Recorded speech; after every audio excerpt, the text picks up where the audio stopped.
안녕하십니까. 한 주간의 법조계 이슈와 소식을 한데 모아 심층적으로 전해드리는 로투데이 스페셜 석대성 기자입니다. 이번 주는 얼었던 대동강 물도 풀린다는 우수였습니다. 사법부에도 봄이 오는 듯합니다. 법원장이 정권을 행사해오던 판사 재판부 배치에 판사들의 목소리를 내겠다는 서울중앙지법 전체 판사회의가 다른 법원으로도 확산되고 있습니다. 국회에선 법원 판결문을 공개하라는 토론회가 열렸고 관련 법안도 발의된 상태입니다.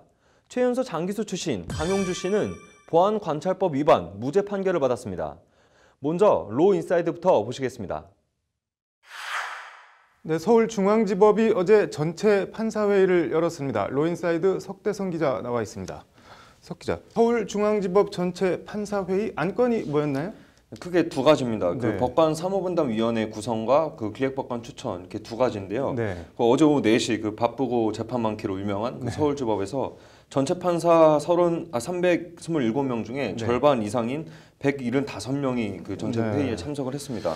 그만큼 뭐 판사들 관심 사안이라는 건데 먼저 법관 사무분담위원회 얘기부터 해볼까요? 사무분담, 뭐 어떤 사무를 어떻게 분담한다는 건가요? 예, 그 판사들이니만큼 그 주 업무인 재판 업무 분담 관련입니다. 네. 법원 재판사무 설계칙에 따라서 지금까지는 그 어떤 판사가 민사재판을 맡을지 아니면 뭐 형사재판을 맡을지 그 말도 많고 탈도 많은 영장 전담 판사를 누가 맡을지 이런 거를 이제 모두 각급 일선 법원장이 맡았었습니다. 인사가 만사라고 그러다 보니까 이제 판사들은 법원장 눈치를 이제 볼 수밖에 없고 이제 법원장이 마음에 안 드는 이제 특정 판사는 재판 업무에서 배제시킬 수도 있는 그런 구조라서 법원 내에서는 그동안 이제 말들이 많던 오래된 얘기입니다.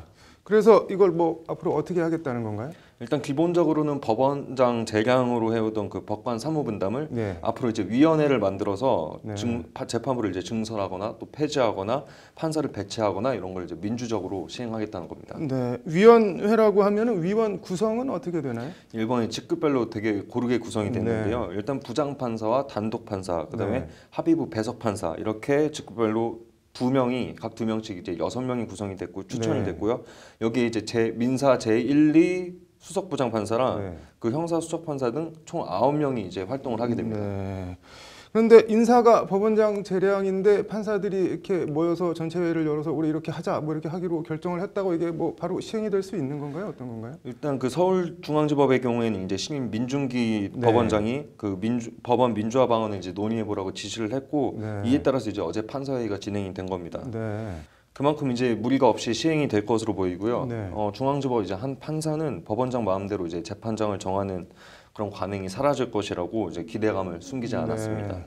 서울중앙지법이 이제 전국 최대 규모의 법원인 만큼 법관 사무분담위원회는 이제 각 전국적으로 이제 각급 지방법원과 고등법원으로 확산이 될 것으로 보이는데요. 강동원 대구고법 공보판사 얘기 한번 들어보시죠. 그 고등법원 저희도요 지금 판사회의해서 지금 사무분담을 정하고 있어요. 법원장님들이 주로 이제 여러 사정들을 다 고려해서 뭐 결정하셨는데 이제는 좀 더 민주적으로 그런 거를 다. 뭐 김명수 대법원장발 법원 민주화 바람이 일선 법원에서 가시화되고 있는 것 같은데 기획법관 이건 또 뭔가요? 기획법관은 이제 법원장 지휘를 받아서 각종 행정 사무를 처리하는 업무를 맡고 있습니다. 쉽게 말하면 이제 종전 그 대법원장의 법원 행정처처럼 그 각급 법원장들의 지시사항과 명을 이제 전달을 하고 이행 여부를 파악하는 그 법원장의 수족으로 보시면 될 것 같습니다. 그래서 이걸 뭐 어떻게 하겠다는 건가요? 이 기획법관도 그동안 이제 법원장의 손발 역할을 해온 만큼 이제 법원장들이 직접 임명을 했는데요. 앞으로는 이제 기획법관도 사무분담위원회에서 그 후보자들을 추천하겠다는 겁니다. 그래서 서울중앙지법에서 어제 4명의 판사가 후보로 추천이 됐는데 그 2명은 이제 고사했고 사법연수원 33기와 35기 판사 2명이 이제 추천 후보에 올랐습니다. 민중기 법원장은 이 중에 이제 1명을 그 기획법관으로 이제 선정하게 됩니다. 뭐 기획법관을 포함한 판사 인사권 차포를 다 떼주겠다는 거네요. 이 관련해서 대법원 법원행정처는 그 법관 장악과 상명하복 통로로 쓰였던 기획법관 제도를 뭐 사실상 아예 폐지하겠다는 입장을 밝혔습니다. 그 김창보 법원행정처 차장은 이날 법원 내부 게시판에 기획법관을 활용해 일선 법원과 소통하는 방식을 탈피하겠다면서 매월 초 기획법관들로부터 받던 주요 상황 보고를 더 받지 않고 기획법관 회의도 더 이상 열지 않겠다고 공지를 했습니다. 네. 사실상 이제 폐지를 고지한 겁니다. 네. 뭐 법관 사무분담위원회 법원장의 선심이 아닌 제도로 좀 잘 정착이 됐으면 좋겠네요. 잘 들었습니다.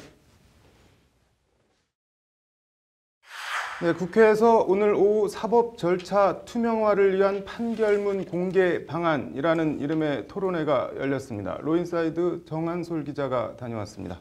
정 기자, 얼마 전에 인터넷 신문 오마이뉴스가 이재용 부회장 항소심 재판 판결문 전문을 올려서 이른바 법조 출입기자단에서 1년 출입정지 징계를 받았잖아요. 이 얘기부터 좀 짚고 넘어갈까요? 네, 말씀하신 대로 법조기자단은 판결문은 당사자나 이해관계자가 아니면 받을 수 없고 또 법원이 기자단에 판결문을 제공하지 않겠다고 나올 수 있다. 이런 이유를 근거로 들어서 오마이뉴스의 법조기자단 출입정지 1년의 중징계를 내렸습니다. 네, 쉽게 말해서 1년 동안 기자실에도 못 들어가고 법원이나 검찰의 브리핑을 포함한 어떤 자료도 받을 수 없게 된 겁니다. 네, 출입정지 1년이면 중징계인데 근데 재판과 판결은 원래 공개가 원칙 아닌가요? 네, 헌법에도 그렇게 명시가 돼 있습니다. 네. 헌법 제109조는 재판의 심리와 판결은 공개한다는 재판 공개의 원칙을 명시하고 있습니다. 민사소송법 제163조에도 확정 판결의 판결서를 누구든지 인터넷을 통해 열람할 수 있도록 규정한다는 내용이 있습니다. 네, 누구든지 인터넷을 통해 열람할 수 있는 판결문을 공개한 게 그럼 왜 문제가 돼서 출입정지 1년을 당한 건가요? 네, 이 부분이 바로 오늘 국회가 판결문 공개 방안 토론회를 연 취지와 맞닿아 있는데요. 네. 법적으로는 누구든지 인터넷을 통해 열람할 수 있다 이렇게 적시하고 있지만 문제는 현실적으로 판결문을 얻을 수 있는 통로가 지극히 제한적이라는 겁니다. 그게 무슨 말인가요? 네, 국회 법사위원 금태섭 더불어민주당 의원이 이와 관련해서 오늘 토론회에서 발표한 자료에 따르면 2012년에서 2016년까지 5년간 법원에서 처리된 781만 5,405건의 본안 사건 중에 판결문이 공개된 경우는 1만 5,140건에 불과했습니다. 비율로 따지면 1,000건 중 2건, 0.2%밖에 안 되는 겁니다. 그럼 뭐 헌법이 규정하고 있는 재판과 판결 공개 원칙을 법원이 사실상 깔고 앉아서 사문화를 시키고 있는 거네요? 네, 그렇습니다. 공개 건수도 턱없이 부족하긴 하지만요. 다른 문제점들도 산적해 있습니다. 일단 우리나라는 법원은 확정 판결만 공개하고 있고요. 또 판결문 통합 검색 사이트가 없어서 전국 법원 24개 사이트를 일일이 들어가서 찾아야 되는 등 번거로움과 수고가 이만저만이 아닙니다. 또 판결 하나를 열람할 때마다 수수료를 1,000원씩 내야 하는 부담도 있습니다. 그 중에서도 가장 큰 문제점은 형사소송 사건에서는 임의어를 검색할 수 없다는 겁니다. 임의어 검색이 안 된다는 게 무슨 말인가요? 네, 말 그대로 그냥 임의의 단어를 검색할 수 없다는 건데요. 예를 들어 최근에 이재용 부회장이 서울고법 항소심에서 30억 원이 넘는 뇌물공여 혐의를 유죄로 인정받고도 집행유예로 풀려나지 않았습니까? 그럼 뇌물공여 다른 사건의 피고인들은 법원이 형량을 얼마나 내렸을까 궁금해서 찾아보고 싶어도 애초에 뇌물공여나 횡령 이런 단어로 검색이 불가능합니다. 애초에 판결 검색이 불가능하다는 게 문제입니다. 한마디로 판사들이 어떤 판결을 내렸는지 감히 어딜 알려고 드느냐, 국민들은 알 생각도 하지 말아라, 이런 거 아니냐고 힐난을 해도 법원 입장에서는 딱히 반박할 말이 없는 게 사실입니다. 그러네요. 뭐 그들만의 리그라는 말이 떠오르는데 다른 나라들은 어떻게 돼 있나요? 네, 미국 연방법원 판결은 24시간 이내에 공개가 원칙이고요.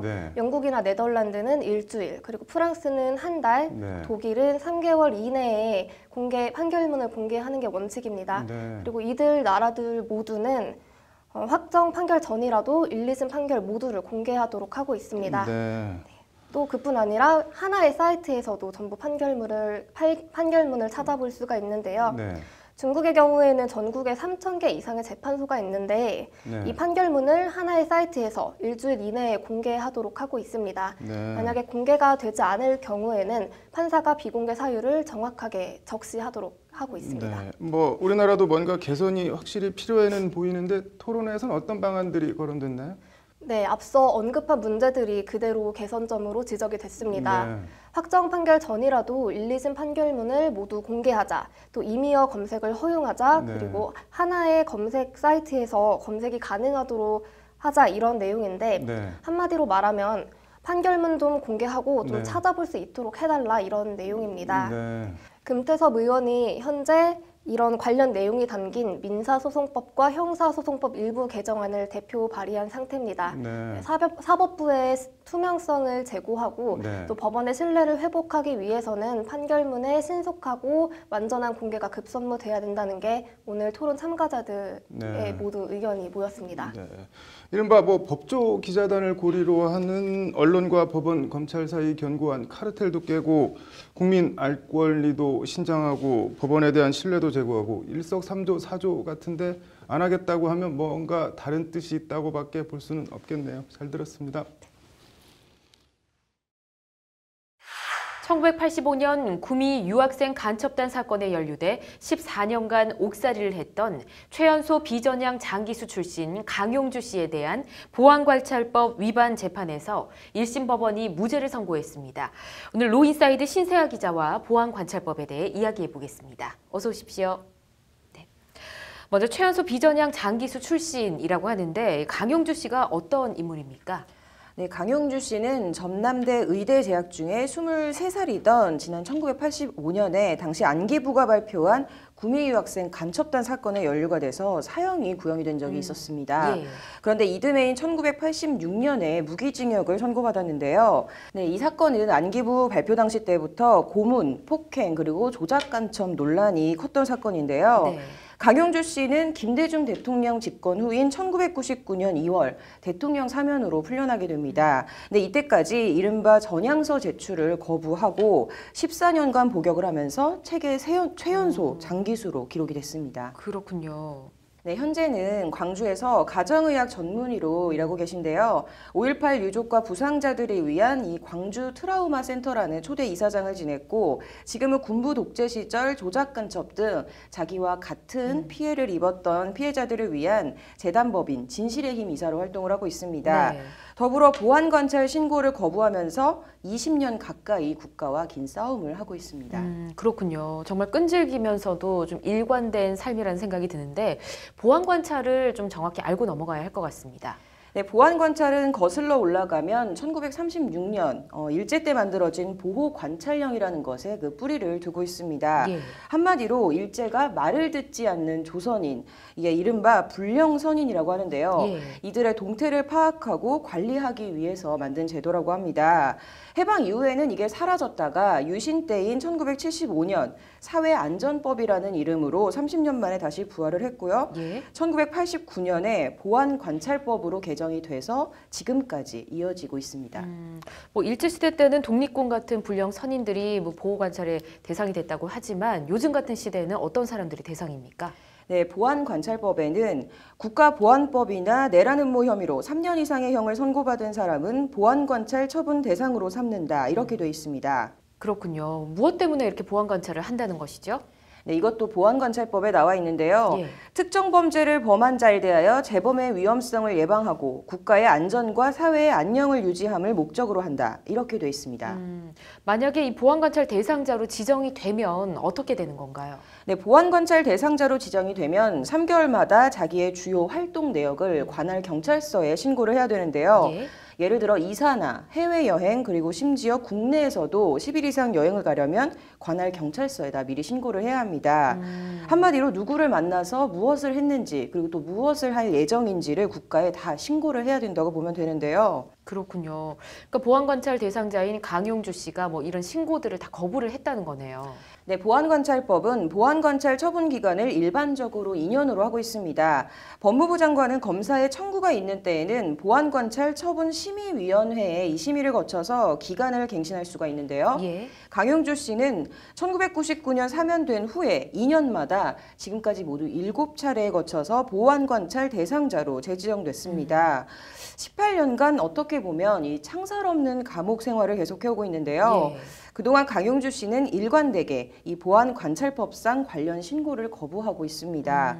사상과 양심 그리고 거주 이전의 자유 등 예. 헌법상 권리를 침해한다는 게 강용주 씨의 주장입니다. 예. 그리고 이번에 처음으로 보안관찰법 위반 혐의 재판에서 승소를 거둔 겁니다. 그렇군요. 재판부 판단이 궁금해지는데요.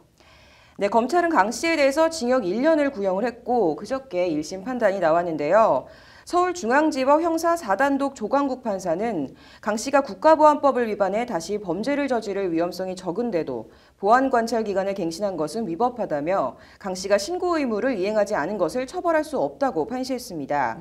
강 씨의 거주 형태나 직업, 활동 등을 볼 때 안정적인 사회 구성원으로 활동하는 것으로 보인다는 것이 재판부 설명입니다.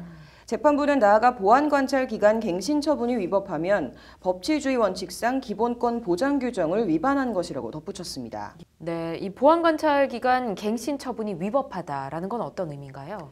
네, 가장 마지막이었던 지난 2015년 8월에 내려진 강 씨에 대한 법무부 7차 보안관찰 처분 결정의 주요 사유를 보면 국가보안법 위반 전력자와 자주 접촉을 한다는 건데요. 조작 간첩 사건 피해자들의 치유를 돕는 활동이 국가보안법 위반 전력자와 자주 접촉한 걸로 돼서 보안관찰 갱신 사유가 된 겁니다. 이 점을 두고 재판부가 보안관찰 갱신 처분이 위법하다고 판단한 것인데요. 강용주 씨에 대한 이 8차 보안관찰 갱신 여부가 임박을 했는데 이번에는 법무부가 어떤 결정을 내릴지가 굉장히 눈길을 끌고 있습니다. 네, 앞서 법무부와 민변 변호사들에 대한 황당한 징계 철회 소식이 전해졌었는데 정말 공무원들 일하는 방식 가끔 가다 보면 황당할 때가 좀 있는 것 같습니다. 오늘 내용 잘 들었습니다. 나도 당했다. 문화계를 뒤흔들고 있는 성폭력 논란과 간호사들의 이른바 태움 문화. 어금니 아빠 이영학 씨에 대한 사형 선고로 다시 촉발된 사형제 존폐 논란. 법률방송 심층 리포트에서 논란의 이면과 대안에 대해 모색해봤습니다. 심층 리포트입니다. 20년 가까이 만성적, 관행적으로 성추행을 저질러왔다는 의혹에 휩싸인 이윤택 전 연희단 거리패 예술감독이 오늘 기자회견을 열고 어떤 벌도 달게 받겠다며 피해자들에게 사과했습니다. 그러나 성폭행을 했다는 의혹에 대해서는 SNS에 올라온 주장 중에는 사실이 아닌 것도 있다며 부인했습니다. 노벨문학상 후보까지 올랐던 시인 고은 씨에 이어 연극계 대부로 불렸던 이윤택 씨까지 한국 문화계를 뒤집어 놓고 있는 성폭력 논란을 둘러싼 법적 쟁점을 정한솔 기자가 심층 리포트로 전해드립니다. 김수희 극단 미인 대표가 지난 14일 SNS에 이윤택 씨에게 성추행을 당했다고 실명으로 폭로한 글입니다. 내용은 충격적입니다. 그는 그 당시 내가 속한 세상의 왕이었다. 예상대로 안마를 시켰다. 얼마쯤 지났을까 그가 갑자기 바지를 내렸다. 이후 내용은 차마 입에 담을 수 없을 정도로 민망함을 넘어 참담한 수준입니다. 김수희 대표가 올린 글은 연극계의 미투 운동에 불을 지폈고 관련 고백들이 이어지다 급기야 지난 17일에는 윤택한 패거리를 회상하며라는 글이 올라옵니다. 연희단 거리패에 있던 2001년 19살 때, 극단을 나온 후인 2002년 20살 때 두 번 이윤택 씨에게 성폭행을 당했다는 내용입니다. 김볼이라는 가명으로 올라온 이 글은 직접 겪지 않았으면 쓰기 힘들다 싶을 정도로 상황과 행위 묘사가 구체적입니다. 지속적인 성추행과 성폭행에 대해 단원들이 마치 집단 최면이라도 걸린 듯이 각자에게 일어난 일과 목격한 일을 모른 채 하며 지냈다는 것이 글쓴이의 주장입니다. 엄청난 논란이 일고 비난이 쏟아지자 이윤택 씨는 오늘 기자회견을 열고 정말 부끄럽고 참담하다며 피해자들에게 사과했습니다. 제게 피해를 입은 당사자분들에게 진심으로 사죄드립니다. 이 씨는 그러면서 제 죄에 대해 법적 책임을 포함해 그 어떤 벌도 달게 받겠다고 말했습니다. 그러나 성폭행 의혹에 대해선 성관계는 있었지만 강제로 하진 않았다며 인정할 수 없다고 강하게 부인했습니다. 제가 폭력적이고 물리적인 방법으로 성폭행을 하지 않았다는 얘기입니다. 그렇다면 폭로 내용이 거짓이냐는 등 취재진의 질문이 쏟아졌지만 이 씨는 이 문제를 여기서 진위를 밝힐 수는 없다며 성폭행 의혹은 끝까지 부인했습니다. 죄송합니다. 더 이상 이 문제는 차라리 법적 절차에 따라서 더 진실이 밝혀지기를 바랍니다. 수십 년 어린, 이제 막 20살이 된 연극인 지망생과 성관계는 있었지만 강제적인 방법으로 이루어지지 않았다는 게 이윤택 씨의 말입니다. 정말 이윤택 씨 주장처럼 강간죄가 성립하지 않는 걸까요? 강간죄 성립의 법적 요건이 어떻게 돼 있는지 알아봤습니다. 강간죄를 규정하고 있는 형법 297조를 보면 폭행 또는 협박으로 사람을 강간한 자는 3년 이상의 유기징역에 처한다고 돼 있습니다. 여기서 폭행 또는 협박은 통상 물리력을 포함한 유무형의 모든 힘으로 해석됩니다. 직접적인 협박이나 물리력 행사가 없었더라도 이른바 저항할 엄두를 내지 못할 분위기나 상황에서 이뤄진 성관계라면 성폭행이 성립한다는 것이 다수 견해입니다. 이 씨의 경우 영국계 거장이라는 지위와 신분을 이용해 이제 막 극단에 입문한 19살 여성과 원치 않는 성관계를 가졌다면 강간이 성립한다는 것이 법조계의 대체적인 견해입니다. 이제 종속적인 관계잖아요. 그 종속적인 관계에서 발생한 어떤 위력으로 추행한 거에 해당할 수 있다. 뭐 이렇게 정리하면 되겠습니다. 문제는 성범죄 공소시효. 가장 중한 성폭행의 경우에도 공소시효는 10년입니다. 하지만 피해자가 주장하는 성폭행 사건이 벌어진 건 16년이 지났습니다. 공소시효가 지나 수사도 처벌도 할 수 없게 된 겁니다. 이 때문에 이윤택 씨가 법적 절차를 운운한 것을 두고 과연 진정성 있는 사과냐는 또 다른 논란이 제기되고 있습니다. 어떤 법적인 조치를 취하거나 한다라는 것을 제대로 생각하지 못한 부분, 연희단 거리패는 오늘 극단 해체를 선언하고 진상조사를 통한 피해 규명에 힘쓰겠다는 입장을 밝혔습니다. 하지만 수사권이 없는 극단 조사위가 어떤 결과를 내기는 어려워 보입니다. 법률방송 정한솔입니다. 신입 간호사가 병원 내 이른바 태움 문화 때문에 스스로 목숨을 끊었다는 주장이 나오면서 여론이 들끓고 있습니다. 청와대 국민청원 게시판엔 관련 청원이 쇄도하고 있고 경찰은 본격적인 수사에 착수했습니다. 병원 내 고질적 태움 문화, 법적인 대응 방안이나 처벌은 어떻게 되는지, 근본적인 해결책은 없는지, 신세아 기자의 심층 리포트입니다. 오늘 오후 청와대 국민청원 게시판입니다. 병원의 선후배 간호사 간 과도한 위계 질서와 가혹한 교육을 뜻하는 태움 관련한 청원이 수십 건 올라와 있습니다. 태움은 제가 될 때까지 태운다는 표현에서 유래한 일종의 간호사 은어입니다. 글자 그대로 완전히 제가 되어 소진될 때까지 신입 간호사를 괴롭히며 가르치는 방식을 말합니다. 선배 간호사들이 교육을 빙자해 이 태움이라는 행위를 했을 때 법적인 처벌이나 쟁점은 어떻게 될까요? 일단 태움 행위 양태에 따라 형사적으로는 모욕이나 협박, 명예훼손이 적용될 수는 있습니다. 그러나 실제 형사처벌까지 혐의 입증이 쉽지만은 않습니다. 예를 들어 집단 따돌림이나 임신 순번제 강요의 경우도 상식적으로는 납득이 잘 안 가지만 이를 법적으로 제재할 근거는 사실상 없습니다. 태양에 맞게 이게 행위가 있어야 되는 구체적으로, 거군요. 예, 그렇죠. 무엇보다 좀 더 이거를 모든 거를 어떤 잘못이 있다고 모든 것이 형사처벌로 다 규정되어 있는 건 아니거든요. 가해자들을 상대로 손해배상 소송 등 민사적으로 대응하는 방안도 있습니다. 이 경우에도 태움과 정신적 고통 피해 사이 인과관계 입증이 관건입니다.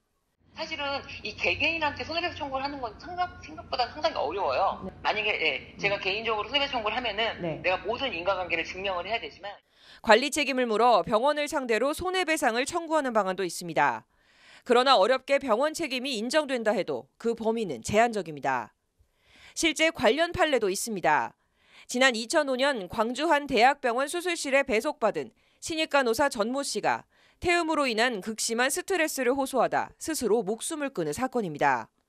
전 씨는 정신과 치료까지 받았고 동료 간호사들도 전 씨가 병원 화장실에서 우는 모습을 종종 목격했지만 선배 간호사들도 병원도 별다른 조치를 취하지 않았습니다.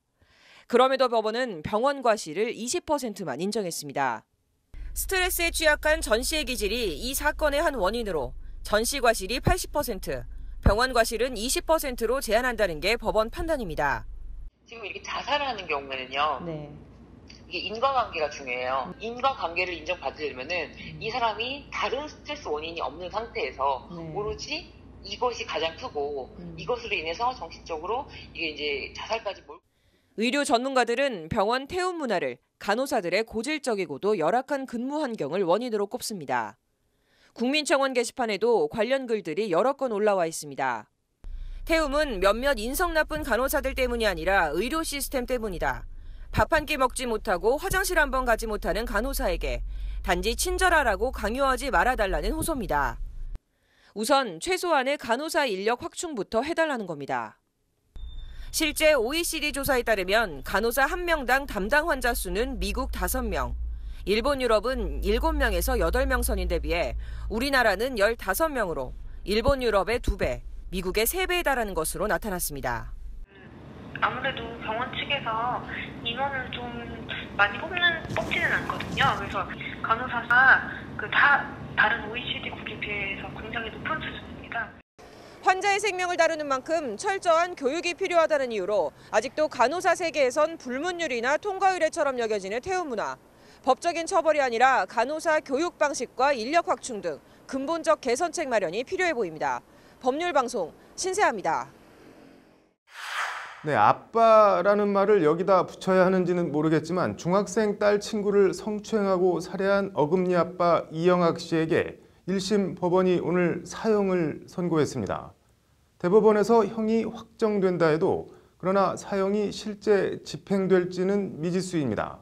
우리나라는 20년 넘게 사형이 집행되지 않고 있는 실질적 사형제 폐지 국가인데 집행하지 않을 사형제라면 폐지해야 하는 건지 인면수심의 흉악범이라면 사형을 집행해야 하는 건지 장한지 기자의 심층 리포트 보시고 판단해 보시죠. 집에 놀러온 중학생 딸 친구에게 수면제를 먹여 성추행한 뒤 살해하고 시신을 유기한 혐의를 받는 어금니 아빠 이영학 씨에 대해 1심 법원이 오늘 사형을 선고했습니다. 재판부는 범행을 사전에 치밀하게 계획했다. 지극히 비인간적이고 혐오적이다. 이 사건으로 인해 피해자가 입었을 고통을 짐작하기조차 어렵다. 사회 복귀 시 더욱 잔혹하고 변태적 범행이 일어날 공포와 불안을 감출 수 없다. 영원히 사회에서 격리해야 한다. 이영학에 대해 준엄한 법과 정의의 이름으로 형을 선고한다며 사형을 선고했습니다. 오늘 선고에 대해 대다수 시민들의 반응은 사형 집행하라, 살아봤자 또 무슨 짓을 할지 모른다. 이런 짐승한테 왜 국민의 세금을 낭비하냐, 사형시켜라는 것이 주를 이룹니다. 대법원에서 이영학 씨에 대한 살인 확정 판결이 난다 해도 이 씨에 대한 사형이 실제 집행될 가능성은 그렇게 높지 않습니다. 우리나라는 97년 이후 20년 넘게 사형을 집행하지 않은 실질적 사형제 폐지 국가이기 때문입니다. 사형이 마지막으로 집행된 건 1997년 12월 30일 김용재라는 살인범입니다. 김 씨는 1991년 여의도 광장에서 차를 마구 몰아 초등학생 5학년생과 6살 유치원생이 사망하고 20여 명을 다치게 한 혐의로 사형 확정 판결을 받았습니다. 이후 김대중 정부와 노무현 정부를 거치며 사형은 단 한 건도 집행되지 않았습니다. 보수 이명박 정부와 박근혜 정부를 거치면서도 이 기조는 그대로 유지됐습니다. 그래서 20년 이상 사형이 집행되지 않은 우리나라는 유엔이 분류하는 사실상 사형제 폐지 국가입니다. 정권의 철학, 그리고 또 집권자의 의지, 이런 부분, 그리고 또 국제적인 환경, 이런 것들이 종합적으로 이루어져서 오늘에 이른 것이 아닌가 생각합니다. 현재 국내에 사형 확정 판결을 받고 수감 중인 사형수는 군인 4명, 민간인 61명, 모두 65명입니다. 21명의 여성을 살해한 연쇄살인범 유영철, 엽기적으로 10명의 부녀자를 성폭행하고 살해한 강호순 등이 포함되어 있습니다. 이 사회에서 사람으로서의 용납이 안 되는 이런 흉악범들에 대해서는 확실히 격리를 하는 것이 맞다고 생각하는 사람이에요. 아니 무기징역해서 국가가 그것도 다 비용을 대서 다 저기 하는 거 아니에요. 사형 집행에 반대하는 쪽은 그러나 만에 하나 판결이 잘못 내려졌을 가능성, 그리고 사형이 그 어떤 범죄 예방 효과도 없다는 점 등을 들어 사형제 자체의 폐지를 주장합니다. 국회에는 사실상 의미가 없어진 사형제를 폐지하고 가석방이 불가능한 종신형으로 대체하자는 법안이 지속적으로 발의되고 있습니다. 무기징역은 나중에라도 가석방을 한다거나 뭐 감형을 한다거나 이런 게 가능하잖아요. 사형 폐지한 대신에 그만큼 엄중한 죄들에 대해서는 다시 사회에 나오지 못하도록 엄중하게 격리를 해야 된다, 이런 취지죠. 뭐. 법무부에 따르면 수형자 1명당 연간 2천만 원 정도의 국민 예산이 들어갑니다. 사형수는 다른 기결수와 달리 노역에서도 제외됩니다. 다만 원하면 노역을 할 수 있어 어떻게 보면 다른 수감자에 비해 더 혜택을 누린다고도 할 수 있습니다. 법과 정의의 이름으로 선고는 하지만 정작 20년 넘게 집행은 되지 않은 사형. 현실과 판결, 법과 제도 사이 괴리에 대해 어떤 식으로든 조정이 필요해 보입니다. 법률방송 장한지입니다. 좋아서 따라다니다가 앞으로는 면죄부가 못 될 듯합니다. 정부가 스토킹 처벌법을 만들기로 했습니다. 강원랜드 채용 비리는 헬게이트 수준으로 치닫는 것 같습니다. 자세한 내용 이슈플러스를 통해 전해드립니다. 네, 정부가 오늘 이낙연 총리 주재로 국정현안조정 점검 회의를 열고 스토킹 처벌법을 신설하겠다고 밝혔습니다. 이슈플러스 신세아 기자 나와 있습니다. 신 기자, 스토킹 처벌법 신설이면은 스토킹은 그동안 따로 범죄로 처벌하지 않았다는 얘기인가요? 네, 사실상 그랬는데요. 네. 사람을 쫓아다니는 것을 마땅히 네. 처벌할 규정이 없어서 경범죄에 의거해서 많아야 범칙금 10만 원을 부과하는 게 고작이었습니다. 네.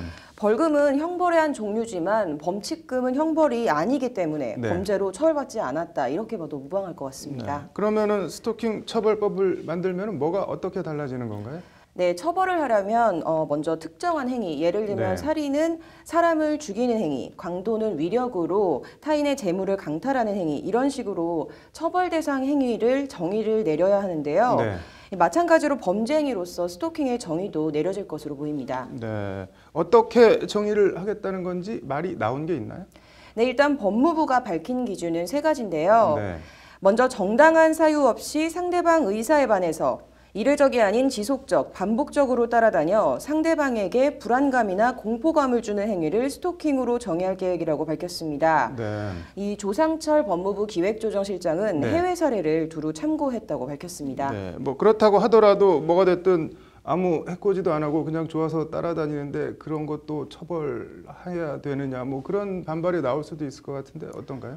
네, 법무부는 이런 일부 반발을 의식을 했는지 네. 스토킹은 지진의 전조와 같다 이렇게 비유를 했습니다. 지진의 전조요? 네. 그게 무슨 말인가요? 대개의 경우에 이 네. 스토킹은 따라다니는 데 그치는 게 아니라 네. 이 결국에는 범죄, 그것도 단순 폭행을 넘어서 네. 납치, 강간, 살인 같은 이 끔찍한 범죄로 이어질 가능성이 높고 네. 실제로도 그런 사례가 많다는 건데요. 네. 그렇기 때문에 스토킹 초기에 일종의 예방주사 같이 미래에 발생할 범죄도 막고 네. 그리고 가해자를 위해서도 피해자를 위해서도 이 좋은 길이다 이런 논리입니다. 네, 뭐 취지는 이해가 가네요. 그럼 뭐 어느 정도로 처벌을 한다는 건가요? 구체적인 처벌 수위까지는 아직 논의가 되지 않고 있는데요. 네. 처벌한다라는 방침 정도만 지금 정해진 상태입니다. 네. 스토킹 유형과 경중에 따라서 일단 벌금형은 물론이고 징역형까지도 선고할 수 있도록 할 방침입니다. 뭐 다른 얘기들은 더 나온 게 있나요? 네, 스토킹 처벌법의 한 축이 가해자 처벌이라면 네. 또 다른 중요한 축이 바로 피해자 보호인데요. 네. 스토킹 신고를 받은 경찰관은 현장에 즉시 출동을 해서 행위자와 피해자 분리 등 응급 조치를 취하도록 네. 했고요. 재발 우려가 있는 경우에는 법원이 행위자에게 피해자에 대한 접근 금지 그리고 통신 차단 등 우선 잠정 조치를 네. 취하도록 했고요. 이를 위반하면 형사처벌을 하도록 할 방침입니다. 네. 네, 또 112 신고 시스템에도 이 살인이나 강도 이런 신고처럼 스토킹에 대한 별도 코드를 부여해서 네. 신고 접수 단계부터 이 스토킹 사건에 대한 종합 대응 지침 매뉴얼을 마련해서 시행할 계획이라고 합니다. 네, 뭐 신고 시스템만 놓고 보면 스토킹을 정말 뭐 살인, 강도 이런 수준으로 다루겠다는 건데 뭐 데이트 폭력 관련해서는 어떤 말들이 나왔나요? 네, 데이트 폭력 관련해서는 이 스토킹에 적용되는 사안들이 거의 네. 동일하게 적용이 된다고 보시면 되겠습니다. 네. 신변보호 대상자 등록 및 경찰서와의 한라인 구축 그리고 유관기관과 연계해서 심리 및 법률 상담을 네. 제공한다는 등 이 원스톱으로 관리 또는 보호를 한다는 방침입니다. 네, 뭐 낭만으로 생각할 수도 있겠지만 뭐 나는 좋아서 하는 일이지만 상대는 싫거나 뭐 무서울 수도 있으니까 적절한 선을 지키는 게 필요해 보이네요. 잘 들었습니다. 단순 채용 비리 수사로 시작했던 강원랜드 비리 수사가 안미영 검사의 수사 외압 폭로가 나오면서 게이트 수준으로 확산되는 모양새입니다. 검찰 강원랜드 비리 수사단이 직전 검찰 수장이었던 김순환 전 검찰총장까지 피의자로 특정한 것으로 확인됐습니다. 이슈플러스 정한솔 기자 나와 있습니다. 어서 오십시오. 네, 먼저 강원랜드 채용 비리 내막부터 좀 짚어볼까요? 네, 사건은 지난 2013년으로 거슬러 올라갑니다. 당시 카지노 증설로 인력이 더 필요해지게 된 강원랜드가 채용 공고를 냈고 그해 4월 14일 날 최종 합격자를 발표했습니다. 그런데 문제는 발표 전날인 4월 13일 저녁에 최흥집 당시 강원랜드 사장이 인사 담당자 권모 씨를 불러 지역구 의원인 염동열 의원실이 부탁한 건데 무조건 채용해줘야 한다면서 이름이 적힌 리스트를 건넸습니다. 결과적으로 부정청탁 리스트에 있던 사람들 중에 21명이 최종 합격했습니다. 그렇군요. 그렇다면 검찰은 어떤 경위로 이 수사에 착수하게 됐습니까? 네, 채용 과정에 부정청탁이 있었다는 강원랜드 자체 내부 감사 결과를 입수한 검찰이 2016년 2월에 수사에 착수했습니다. 그리고 작년 4월에 최흥집 전 강원랜드 사장과 인사 담당자인 권모 씨를 불구속 기소하는 선에서 사건은 일단락되는 듯 보였습니다. 그런데 이번 달인 지난 2월 4일에 당시 사건을 담당했던 안미연 검사가 한 방송사에 나와서 당시 수사 외압이 있었다는 사실을 폭로하면서 파장이 일파만파 퍼지게 된 겁니다. 그렇군요. 이 안미연 검사가 폭로한 내용, 구체적으로 어떤 내용이었습니까? 네, 사실 이전부터 봐주기 수사, 부실 수사라는 논란이 계속해서 있어 왔는데요. 사건을 수사했던 담당 검사가 사실은 검찰 상층부에 외압이 있었기 때문에 제대로 수사하지 못한 거다라는 폭로, 그야말로 메가톤급 폭로를 던진 겁니다. 강원랜드 수사는 춘천지검이 맡았는데 최종원 당시 춘천지검장이 김수남 총장을 만나고 와서는 다음날 최흥집 전 강원랜드 사장에 대한 불구속 수사와 증거 삭제, 수사의 조기 종결을 지시했다는 것이 안 검사의 폭로 내용입니다. 그렇군요. 그렇다면 검찰 조직 최정점인 김수남 당시 총장이 관여됐다 이런 주장인 거네요. 네, 안미연 검사 폭로 후에 검찰은 양부남 광주지검장을 단장으로 해서 별도의 강원랜드 비리 수사단을 꾸렸는데요.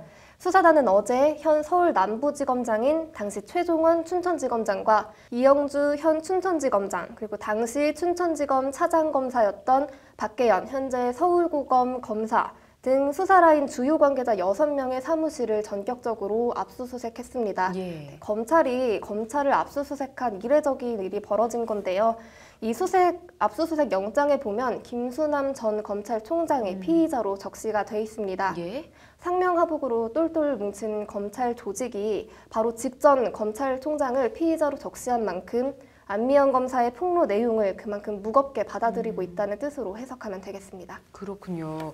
일단 염동열 의원은 알겠는데 국회 법사위원장 권성동 의원은 왜 이름이 오르내리는 건가요? 네, 부정청탁이 오갔던 2013년 당시 강원랜드 직원으로 국회에 상주하면서 대관 업무를 처리했던 최모 씨라는 인물이 있습니다. 그런데 이 최모 씨를 조사하다 보니까 조사 과정에서 권성동 법사위원장의 이름이 튀어나온 겁니다. 그러니까 염동열 의원뿐만 아니라 권성동 의원도 이런저런 채용 청탁을 했고 관여가 돼 있다. 네, 그리고 그 대가로 강원랜드 관련해서 검찰 수사 진행 상황을 봐줬다는 얘기가 그런 의혹을 받고 있습니다. 또 어제 한 방송사 프로그램에서 권성동 의원을 찾아간 방송인이 강원랜드에 몇 명이나 꽂아주셨습니까? 이렇게 한 게 화제가 돼서 오늘 줄곧 포털 실시간 검색어에 오르내리기도 했습니다. 그렇군요.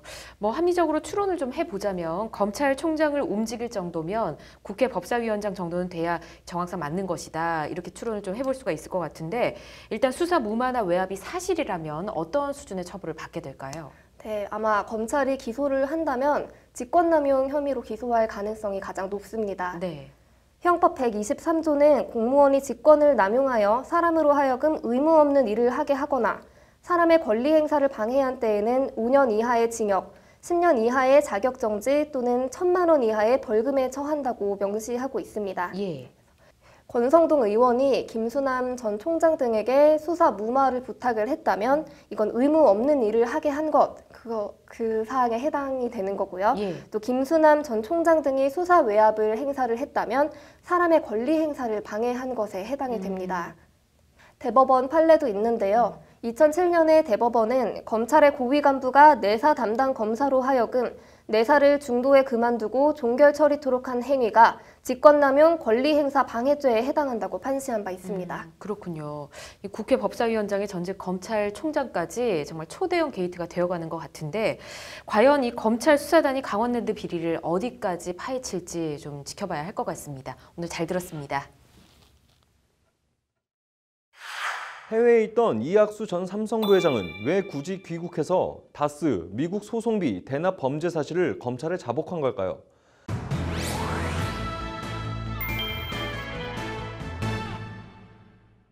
네, 남승환 변호사의 시사 법률, 오늘은 다스와 뇌물죄 관련 얘기 해보겠습니다. 남 변호사님, 이학수 전 삼성 부회장이 검찰에 나와서 뇌물죄를 인정하는 취지의 진술을 했다고 하는데 어떤 내용인지 좀 소개를 해주시죠. 네, 이학수 전 부회장이 해외에서 귀국을 해서 이명박 전 대통령 측의 요청을 받고 그 당시 특별사면을 기대하고 있던 이건희 회장의 지시에 따라서 그 소송 비용에 해당하는 돈을 그때 당시 미국 소송을 다스의 미국 소송을 대리하고 있던 로펌에 건넸다는 내용의 자수서를 제출했다는 것입니다. 네. 이 전 대통령 측 반응은 이거에 대해서 나온 게 있나요? 예, 반응이 조금 이해는 잘 안 됩니다. 두 가지 얘기를 하는데요. 당시 김백준 전 기획관이 혼자서 그렇게 한 것이다라는 취지의 얘기고 자기는 모른다 이런 얘기가 하나 있고요. 또 하나 얘기는 에이킨 검프라고 하는 그 미국 로펌의 변호사가 사기를 쳤다. 뭐 이런 취지의 얘기를 합니다. 사기를 쳤다는 내용이 뭐 좀 이상하시죠? 그런데 무슨 내용이냐면 당시 그 김 어떤 변호사인데요. 그 김 변호사라는 사람이 와서 소송을 무료로 해주겠다고 해서 맡겼을 뿐이고 그런 취지에서 사기를 당했다 이렇게 얘기합니다. 사기를 당했으면 뭔가를 좀 뜯겼어야 되는데 뜯긴 건 하나도 없는 거 아니에요? 그러니까 사기와는 관련이 없다는 것이라서 저희로서는 좀 이해가 안 되는 주장입니다. 그럼 앞서 설명해 주신 그 김백준 전 총무기획관이 뭐 MB를 팔아서 본인이 돈을 챙긴 것도 아니고 뭐 다스 소송비를 대납하게 했는데 MB는 관여가 안 돼 있다. 보고도 받은 바가 없다. 이거 어떻게 보시나요? 이 해명은? 네, 이게 지금 잘 답변을 못하고 계신 것 아닌가 이런 식으로밖에는 생각이 안 됩니다. 저 김백준 전 기획관의 경우에는 다스 소송비를 대납하게 함으로써 본인이 얻는 것은 전혀 없습니다. 본인하고 다스가 관련이 있다는 취지의 수사가 있었던 것도 없으니까 김백준 전 기획관으로서는 그럴 이유가 전혀 없고요. 본인이 가져갈 이유도 없는 거고요. 그런 취지에서 보면 가만히 있던 김백준 전 기획관이 굳이 MB가 얘기하지도 않았는데 스스로 나서서 혼자 이렇게 했다. 이런 해명이 전혀 납득되지 않는 것 같습니다. 법원에 가서 이런 취지로 해명을 하면 통상 그 재판부가 어떻게 받아들이나요? 이런 경우는? 전형적으로 개전 해정이 없거나 반성하지 않는 경우로 보기 때문에 장량 감경 같은 것을 하기가 어려워집니다. 그러니까 가중 사유가 되고 쉽게 말해 밉보이는 형식의 지금 태도를 취하고 있는 겁니다. 제일 궁금한 게 이학수 전 부회장 해외 체류 중이라고 들었는데 굳이 뭐 참고인도 아니고 피의자 신분으로 본인이 들어와서 뭐 뇌물을 줬다라는 취지로 자수서를 낸 거, 이건 뭐 어떻게 봐야 되는 걸까요?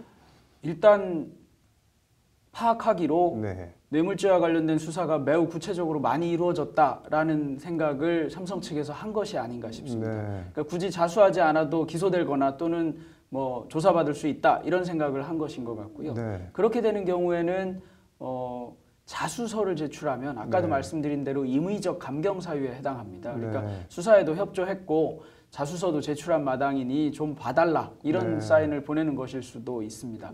더구나 최근에 고등법원 판결 중에 하나가 소위 강요를 받아서 제공한 뇌물 뭐 이런 얘기도 있어서 혹시 그런 효과도 좀 노려보는 것이 아닌가 이런 생각이 드는데 그것은 좀 뭐 이번에도 그렇게 판단할지는 좀 저는 다르게 생각합니다. 네, 일단 이학수 부회장 입장에서는 좀 뭐 감형을 뭐 처벌을 받더라도 그런 걸 노리고 낸 것 같다 그런 말씀인 거네요.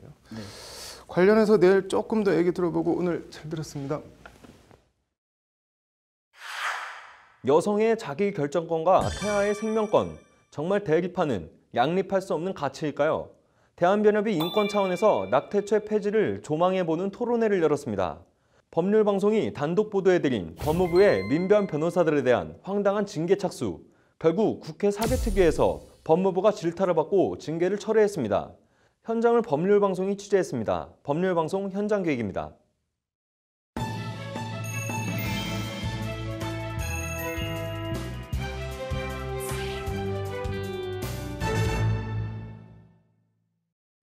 네, 그래서 뭐 어떻게 하자는 거냐 하고 물으면 또 딱히 답하기가 애매한 것 가운데 대표적인 게 낙태죄 폐지 논란입니다.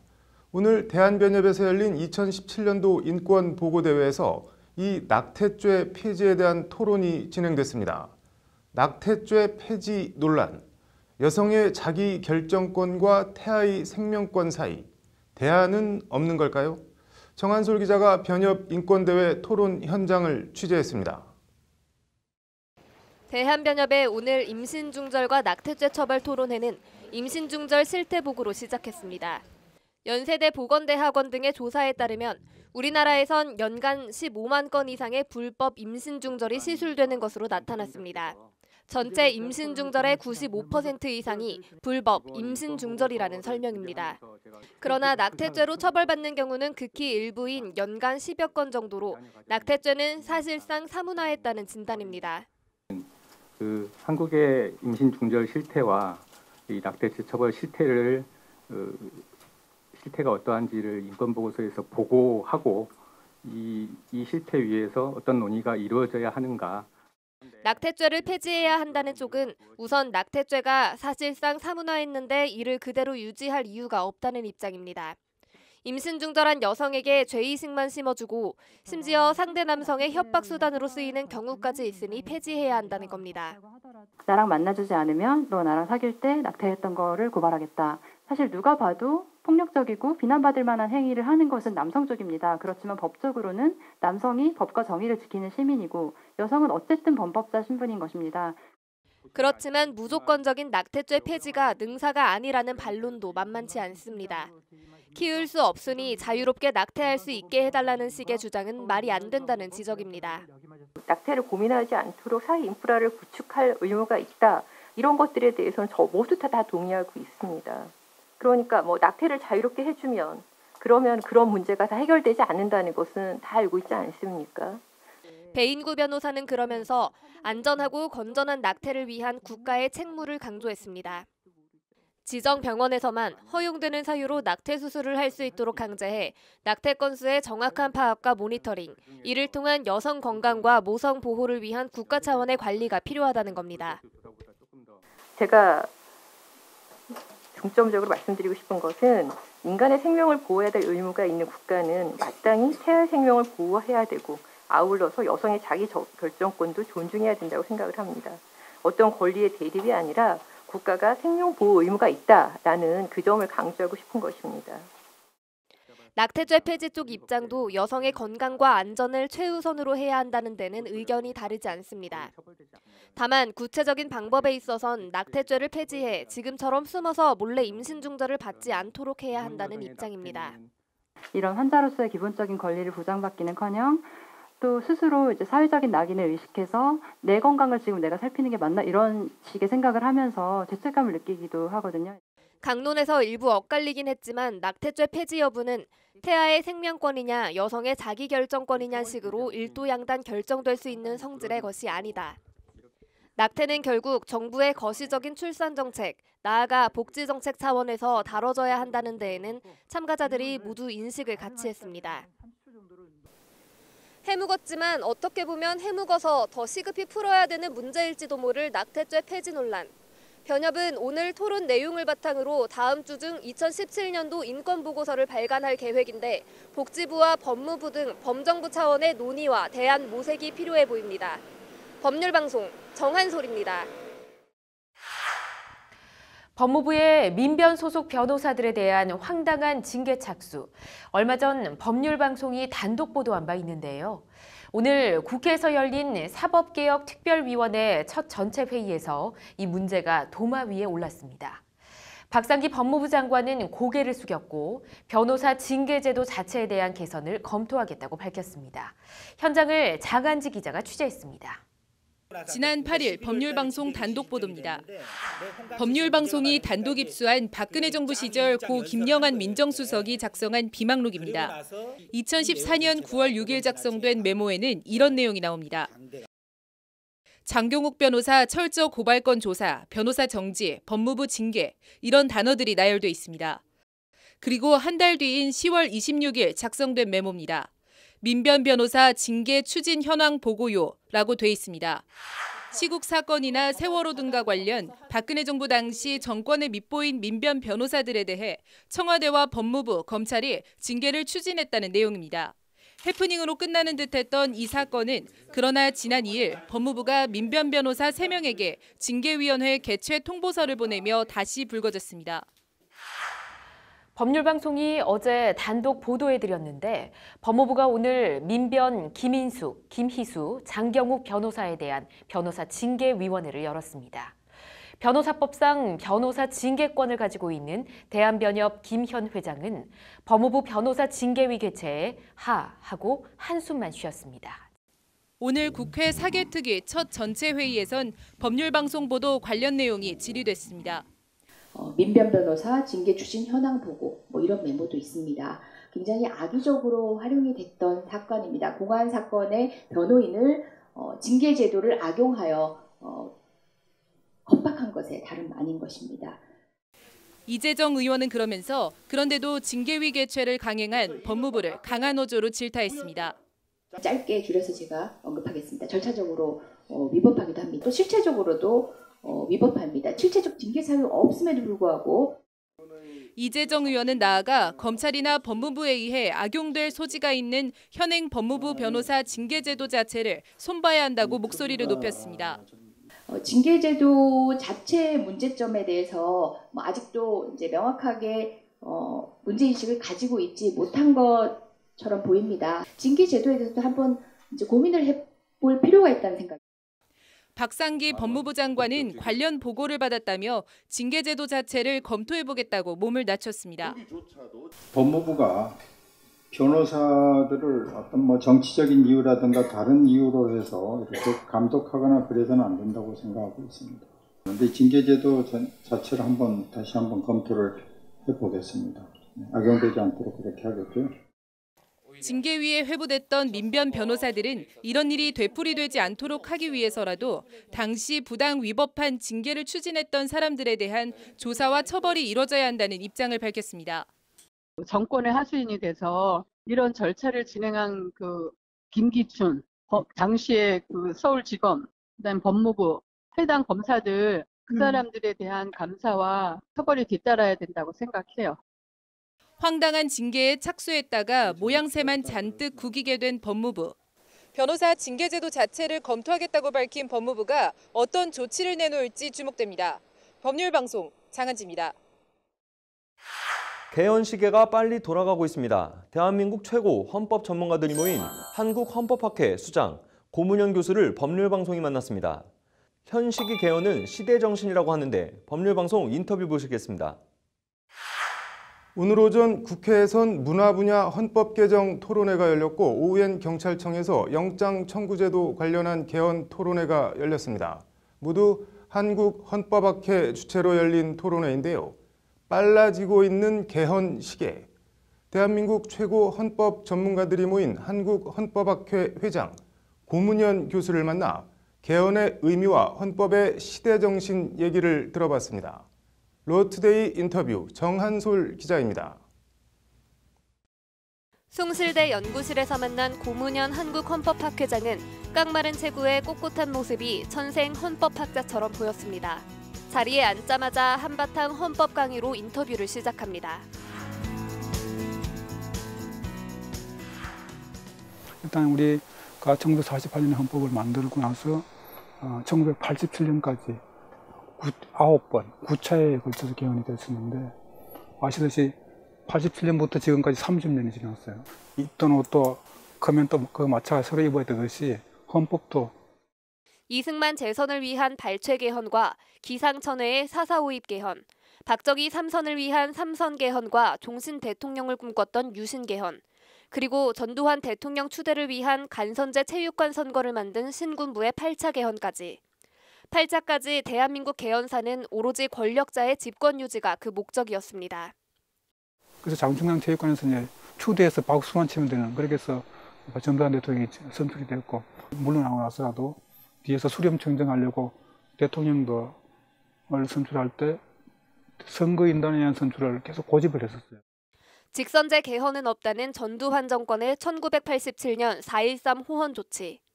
거기 맞서 들불처럼 일어난 민주화 항쟁. 독재타도 호헌 철폐. 1987년 6월 민주항쟁의 핵심 요구는 저 8자 구호로 압축됩니다. 6월 민주항쟁의 성과물이 바로 다시 찾은 대통령 직선제를 골자로 하는 제9차 개헌, 지금의 헌법입니다. 한국판 명예혁명이라고 생각하는데요. 항복선언을 우리가 받아내서 대통령 직선제를 관철해냈고 그것을 토대로 지금까지 한 4번, 5번 대통령을 국민이 내 손으로 뽑는 이건 굉장히 중요한 의미가 있거든요. 제9차 개헌으로부터도 30년이 더 지났습니다. 그 사이 국정농단 사태로 수백만 시민이 촛불을 들었고 사상 초유 대통령 탄핵 사태를 목격했고 여야 대선 후보 모두 개헌을 공약으로 들고 나왔습니다. 이제 제10차 개헌은 시대정신이고 그 시대정신을 오롯이 담아내기 위해선 헌법 전문의 3.1 만세운동과 4.19 혁명에 이어 60 항쟁 정신 계승도 명시해야 한다는 것이 고문현 교수의 인식입니다. 헌법 현실이 30년이 지난 동안에 많이 바뀌었다. 그럼 그 많이 바뀐 것을 담아서 넣는데 그중에 가장 중요한 것이 시대정신인데 60 항쟁에 대해서는 많은 분들이 공감을. 그렇다면 10차 개헌에 담겨야 할 구체적인 내용은 무엇일까? 우선 가장 큰 관심사인 통치구조 관련해서 고문현 교수는 한국 상황에 맞는 통치구조는 대통령 4년 중임제라고 말합니다. 내각 책임제나 이원집정부제의 경우 내치와 외치가 무잘리듯 딱 구분되지 않는 경우가 다반사고 세계 유일 분단 국가라는 특수성 등을 감안한 결론이라는 설명입니다. 현 대통령제를 유지하면서 한 번 더 책임을 지게 하는 5년 단임을 해보니까 그냥 끝이 끝나고 보니까 책임도 안 지고 그냥 뭐 하고 그렇게 나가니까 한번 해서 열심히 하면 국민이 다시 뽑아주겠다는 거 하면 더 열심히 할 수 있는. 강론에서는 반드시 바꿔야 할 조문으로 헌법 개정 정족수를 꼽았습니다. 지금처럼 국회의원 제적 3분의 2 이상의 찬성이 아닌 5분의 3 이상 찬성으로 완화하고 결정은 국민에게 맡기면 된다는 겁니다. 너무 가중된 조건이야. 이러다 보니까 30년 만에 하려고 해도 지금 또 특정당이 반대하면 안 되는. 한국헌법학회는 산하의 총강 전문, 기본권, 정부 형태, 사법제도, 지방분권 등 7개 분과 헌법개정연구회를 두고 있습니다. 국회를 포함해 그 어떤 기관 단체보다 내실 있고 탄탄한 헌법에 관한 한 말 그대로 최고의 전문가 집단입니다. 고문현 교수의 말에선 그런 학회에 대한 애정과 긍지가 고스란히 묻어납니다. 국회에서는 자기가 또 추천한 당의 그 있잖아요. 그 입장을 조금 이렇게 생각하지 않을 수 없는데 저희들은 그게 아니고 정말로 당과 관계없이 오로지 미래와 미래 세대 그리고 국민만 바라보는. 고문현 교수는 실존주의 철학자 가브리엘 마르셀의 말을 인용하는 것으로 한국헌법학회와 자신에게 부여된 책무를 강조했습니다. 언젠가는 자기가 죽는다는 사실을 알면서도 죽는 바로 그 순간까지 무언가 그 사회를 위해서 의미 있는 일을 하려는 그 진지한 몸부림에 인간의 존엄이 있다. 그 말에 제가 감동을 받았습니다. 헌법은 우리를 지켜주는 수호천사라는 말로 헌법의 의미와 중요성을 정리하는 것으로 고문현 교수는 인터뷰를 정리했습니다. 한국헌법학회는 다음 달 초에 제10차 개헌 초안을 제시할 계획입니다. 당리도, 당약도 초월했다는 헌법은 시대정신의 반영이라는 고문현 회장이 이끄는 한국헌법학회가 내놓을 개정헌법에 어떤 내용이 담길지 주목됩니다. 법률방송 정한솔입니다. 한 주간 법조계 뉴스와 그 이면을 분석하는 로우투데이 스페셜, 오늘은 여기까지입니다. 시청해주신 여러분 고맙습니다.